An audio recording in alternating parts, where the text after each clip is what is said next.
I'm honoured to be invited to this year's Mental Wealth Festival hosted by CityLit and to join you all in reflecting on an inspirational week. This festival has collaborated with many great institutions over the years. Despite the challenges we've all faced, 2020 is no exception, with this year's partners including the National Gallery, the British Museum, Mind, Beyond Words, and the Royal Association for Deaf People.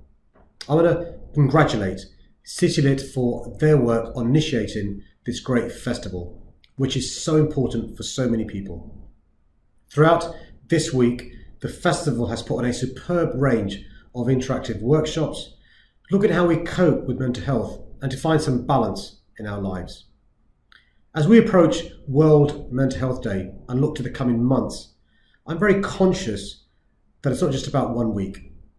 Together, we need to continue this focus on the long-term recovery of the capital and the country, where many of London's great institutions will have a key part to play in promoting mental health, well-being and community. And our adult institution colleges like CityLit have a unique contribution to make, with so many courses and programs. Thank you.